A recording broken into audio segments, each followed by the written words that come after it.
Assalamualaikum warahmatullahi wabarakatuh. Salam sejahtera bagi kita semua. Perkenalkan, saya Eman Sulaiman SPD, NIP 1965 0112 1986 10 1007, jabatan Kepala Sekolah Unit Kerja SD Negeri 2 Cikejek Kulon. Pada kesempatan ini saya akan menyampaikan presentasi terkait dengan tugas 3 dari pelatihan penguatan kompetensi kepala sekolah tahun 2023 yang diselenggarakan oleh BKPSDM. Identifikasi prioritas perubahan didasari dari analisis yang saya amati, bahwa ketika saya datang ke sini, kami menganalisa tentang kekuatan, kelemahan, tantangan, dan peluang dan tantangan di SD Negeri 2 Cikejek Kulon. Melalui analisis SWOT, ternyata secara umum budaya kerja di SD Negeri Cikejek Kulon ini belum maksimal. Akhirnya melalui wawancara dan pengumpulan data, kami menemukan identifikasi aspek yang menjadi masalah. Kami di sini menuliskannya hanya 5 saja di antaranya. Yang pertama, etos kerja yang sudah lemah, terutama bagi guru yang sebentar lagi masuk masa purnabakti. Yang kedua, ada beberapa guru yang penguasaan teknologi dan komunikasi melalui perangkat elektroniknya tertinggal. Yang ketiga, sumber daya yang kurang kompeten. Yang keempat, sarana dan prasarana yang kurang menunjang.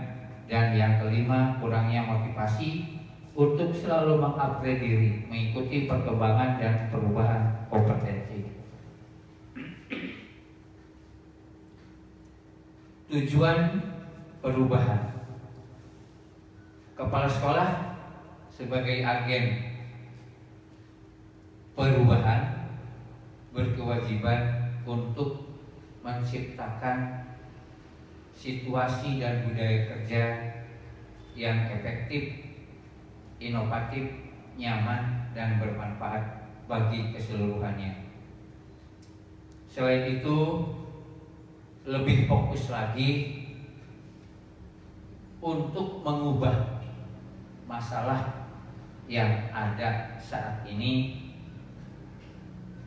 Kepala sekolah selaku agen perubahan selalu memotivasi dan mengagendakan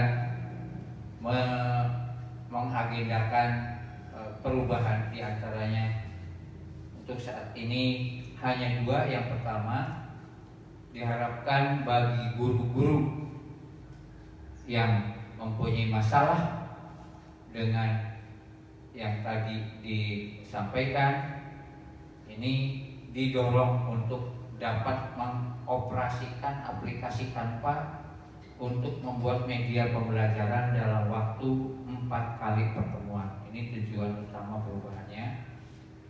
Yang kedua, guru-guru nanti dapat menyelesaikan kegiatan pelatihan PMM di aplikasi, pelatihan mandiri di aplikasi PMM hingga aksi nyata minimal 4 sesi atau 4 topik. Ini tujuan utama dari perubahan. Saya juga melihat bahwa ada juga kekuatannya yaitu sumber daya yang tersedia di SD Negeri 2 Cipeji Kulon ini, diantaranya yaitu dari sisi anggaran kami sudah bisa mengelola dana BOS dengan maksimal. Yang keduanya sumber daya internal, yaitu tidak semua guru di sini mengalami masalah, tapi banyak juga guru-guru, terutama guru-guru yang masih muda ini bisa menguasai dan mengoperasikan perangkat elektronik dan media elektronik. Yang ketiga, fasilitas sekolah yang ada seperti jaringan internet atau WiFi kami sudah mencukupi, sudah mumpuni. Kemudian penyediaan 5 unit laptop yang tadinya baru ada 3, sekarang sudah ada 5. Kemudian yang terbaru ini mengupayakan bantuan, ada bantuan 10 unit tablet untuk digunakan. Dan yang keempat, sumber daya yang lain adalah dukungan komunitas yang ada di gugus Raden Deli Sartika, baik KKG kelas maupun KKG mata pelajaran. Karena SD 2 Cipeji Kulon ini menjadi SD inti dari gugus Raden Deli Sartika ini. Selanjutnya, langkah-langkah aksi yang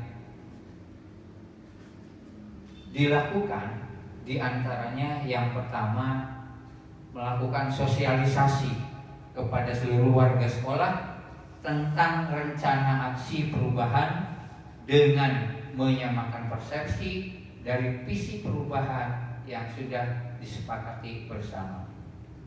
Ini kegiatannya kami laksanakan. Kemudian berikutnya, setelah kegiatan sosialisasi dilanjutkan dengan membentuk organisasi kerja dengan pola pendampingan tutor sebaya.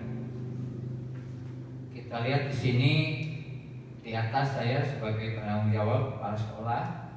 Di sini ada Kapten PMM, yaitu Purnamawati Utami SPD. Kemudian teman-teman yang dianggap mumpuni, diantaranya Ardi Maulana, Fikri Maulana, kemudian Elia Cahyani, Ismi Adija, dan Waskat. Ini yang nanti akan mendampingi teman-teman yang merasa kesulitan di bidang IT-nya. Selanjutnya, ini adalah metrik rencana pelaksanaan kegiatan yang telah kami susun, yaitu yang pertama penyampaian visi kegiatan itu di minggu pertama. Kemudian minggu keduanya mengadakan identifikasi masalah dan perencanaan kegiatan. Di minggu kedua dengan penyusunan tim kerja kolaboratif yang tadi struktur organisasinya ditayangkan dahulu. Setelah itu, rencana pelaksanaan kegiatan akan dilaksanakan setiap hari Sabtu. Setiap hari Sabtu, karena di sekolah kami hari Sabtu itu digunakan untuk penyampaian P5 dan kegiatan ekstrakurikuler, dan ditutup setelah dianggap selesai, ada refleksi dan evaluasi yang nanti hasilnya akan ditindaklanjuti setelah hasilnya selesai. Kemudian indikator kinerjanya. Kegiatan ini atau program ini saya buat dengan membuat indikator keberhasilan, yaitu yang pertama, guru yang merasa tertinggal dalam bidang IT setelah mendapat pendampingan nanti bisa membuat media pembelajaran yang inovatif dan menarik. Kemudian selanjutnya yang kaitannya dengan pelatihan mandiri di aplikasi PMM hingga aksi nyata. Ini diharapkan semua guru bisa menyelesaikan minimal 4 aksi nyata dari 4 topik yang dipilih. Itulah indikator kinerja yang saya susun. Kemudian pengukuran keberhasilannya dikatakan berhasil apabila semua guru bisa menyajikan media pembelajaran yang inovatif dan menarik untuk pembelajaran di kelas maupun di luar kelas. Kemudian yang keduanya, semua guru telah membuat aksi nyata dari setiap topik dan mendapatkan sertifikat pelatihan. Itu yang dari 4 topik tadi. Kesimpulan, untuk menciptakan budaya kerja yang efektif dan inovatif dibutuhkan adanya perubahan paradigma kinerja. Perubahan paradigma kinerja akan terwujud melalui tindakan kepemimpinan kepala sekolah yang bersifat transformasional. Setiap perubahan membutuhkan komitmen berkesinambungan dari seluruh stakeholder untuk selalu mengupgrade kompetensinya masing-masing mengikuti perkembangan iptek. Demikian presentasi yang kami sampaikan, kurang lebihnya mohon maaf. Kami akhiri, billahi taufiq wal hidayah. Wassalamualaikum warahmatullahi wabarakatuh.